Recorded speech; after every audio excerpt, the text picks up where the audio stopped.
Hi guys, Squirrel here. Today we're going to review the DAF XF Euro 6, brand new in 1.14 of Euro Truck Simulator 2. And it's quite a nice looking DAF, I have to say. Much better than the previous one. Of course, Squirrel's made it look quite nice with the white paint and the chrome and stuff. But let me just get this thing started. Listen to this. How cool's that? It's so realistic. And then we've got this. Watch the very, very rear axle there. Ho ho ho! Retractable axles. You've got to love it. You press the U key to do that. Let me just go back here now and pick up my trailer.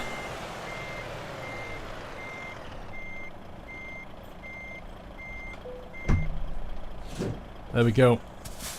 Beacon's on. I'm all set to deliver somebody's house. But let's take a look at the customization options in the DAF Euro 6 XF.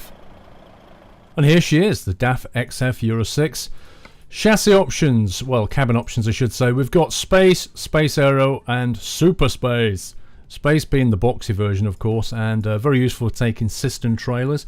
Space Aero, more for when you're taking box trailers with the wind deflector on the top. And Super Space, which gives you all of the trimmings. You've got the high roof line, you've got the sunroof, and you've got built-in lights as well in the top of the cabin. All very nice. Chassis options, now as well as the normal 6x2, 6x4, which of course includes an extra axle and a reduced fuel tank. You've got the 6x2-4, which includes one single wheel on the middle axle. And then you've got the 6x4, which includes twin. And then you've got the new option that I just showed you, which is the tag lift and the MIG lift. Now the tag lift, if you look closely, contains a retractable double-wheeled axle on the back there, and the mid-lift contains a retractable single-wheel axle in the middle. Both do exactly the same thing. You press the U key and they will go retract and deploy when you've got the truck stopped. But obviously the middle's only got a single and the tag lift has got the twin. What is the point of this? Well, in general trucking terms, if you're driving around and you don't need to have these wheels on the ground, then you're not going to wear the tyre out with friction. That's one good reason for doing it. And I think it's a very, very welcome addition to Euro Truck Simulator 2. I'm really glad to see this put in, because this is real stuff. This is what happens in the real world. They've added this to all the other manufacturers, not just the DAF, by the way. Now let's go into the engines. Pay attention to the engine size here on the side of the door panel. 410, 435, 460. Notice the 435 labels up as 440. Then the 460 brake and then the 510 brake. 2,500 Newton meters of torque. That's the biggest engines in the DAF XF, and that's going to pull pretty much anything in this game.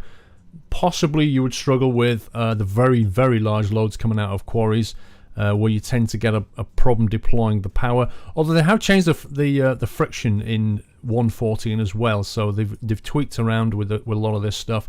And also messed about the AI, you'll be glad to hear, in 1.14. But then again, I think they messed about with the AI in every version. Now, we've got the transmission and the transmission with the retarder. The inside of the truck. Now, this is not stock inside of the truck. I actually find the inside of the DAF a little bit unpleasant. We've got wood paneling all around this bit here.